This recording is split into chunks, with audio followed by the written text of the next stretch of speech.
वो वोट के चलते, तुष्टीकरण के चलते कि जिसमें एक सर्टेन तबके के लोग हैं हमसे खुश हो जाएंगे, इसलिए वैसा किया है। मतलब यही हुआ कि कौन गलत उस पर कब्जा किए हुए हैं उसको छुड़ा करके ठीक लोगों के हाथ में दिया जाएगा। कालांतर में सब लोग समझ जाएंगे बहका वोट किसी के अगेंस्ट में नहीं है, किसी धर्म के अगेंस्ट में नहीं है। नरेंद्र मोदी जी सबके लिए काम कर रहे हैं। चिराग पासवान अगर बिहार के लिए कर रहे हैं तो हम उनको साधुवाद देते हैं। नमस्कार, दर्श न्यूज देख रहे हैं आप और मैं हूं आपके साथ स्नेहा मनोज। देखिए, केंद्रीय मंत्री जीतन राम मांझी के तरफ से प्रतिक्रिया सामने आई है और वो नेता प्रतिपक्ष तेजस्वी यादव को लेकर के अपनी टिप्पणी करते हुए नजर आ रहे हैं। बता दें कि बीते दिन जिस तरीके से राजधानी पटना में वक्फ कानून को लेकर के विरोध जताया गया, जहां पटना के गांधी मैदान में बड़ी संख्या में अल्पसंख्यक समुदाय के जो लोग थे वो पहुंचे थे और इस दौरान अपना विरोध भी जताते हुए नजर आए थे। और इन सब के बीच तेजस्वी यादव भी गांधी मैदान पहुंचे थे और अल्पसंख्यक समुदाय के लोगों के बीच अपनी भाषण को भी पेश करते हुए नजर आए थे। तो देखिए, अब इस पूरे मामले को लेकर के केंद्रीय मंत्री जीतन राम मांझी की प्रतिक्रिया सामने आई है। उन्होंने सीधे तौर पर तेजस्वी यादव को टारगेट करने की कोशिश की है और कहा है कि उन्हें जानकारी कम है। इसके अलावा वो ये भी कहते नजर आए कि विपक्ष केवल वोट बैंक को बटोरने के लिए इस तरीके की बयानबाजी कर रहा है और वक्फ कानून को लेकर के राजनीति करने की कोशिश कर रहा है। क्या कुछ कह रहे हैं जीतन राम मांझी, आपको सुनाते हैं। देखिए, जानकारी का अभाव है।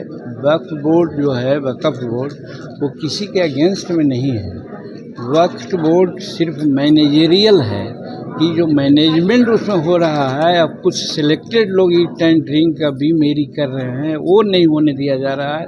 बात ये है, अगर वो समझते तो ऐसा नहीं बोलते। वो वोट के चलते, तुष्टीकरण के चलते कि जिसमें एक सर्टेन तबके के लोग हैं हमसे खुश हो जाएंगे, इसलिए वैसा किया है।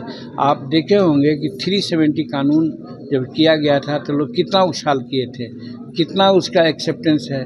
उसी प्रकार से जब 3 तलाक का मामला आया था तो इसी तरह के लोग बात किया था, लेकिन अब कहाँ कोई उसमें बात आ रही है। उसी प्रकार से वक्फ बोर्ड का ही मामला है।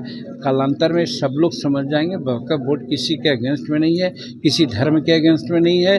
नरेंद्र मोदी जी सबके लिए काम कर रहे हैं और इसमें सिर्फ मैनेजरियल कि कुछ लोग करोड़ों रुपया हड़प रहे हैं, उससे काम होना चाहिए, यूनिवर्सिटी बनना चाहिए, मेडिकल कॉलेज बनना चाहिए, ये सब नहीं हो रहा है। ऐसा मैनेज करके ऐसा वक्फ बोर्ड के पैसा से किया जाएगा, इस उद्देश्य से वक्फ बोर्ड का कानून आया है। आपका भी ट्वीट आया है इस पर। हाँ, 90% वक्फ के भूमि पर कौन लोग कब्जा किए हुए हैं?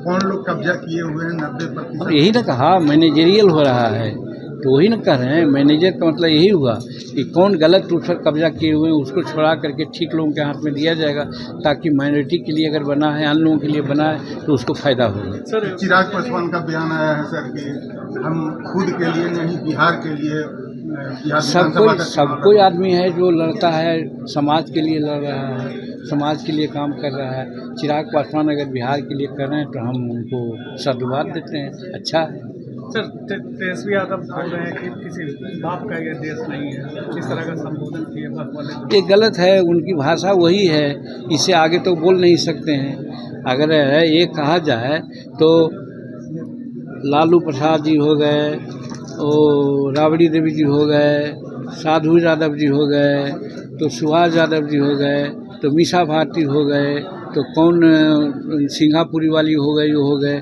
सब सीरीज ऑफ लोग हैं।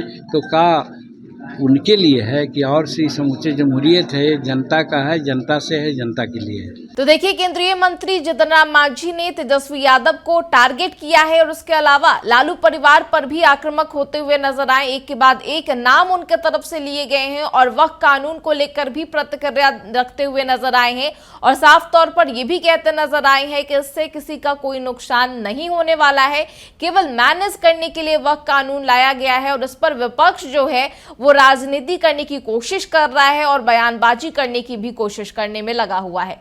फिलहाल इस खबर में इतना ही। तमाम खबरों के लिए आप देखते रहे दर्श न्यूज। नमस्कार।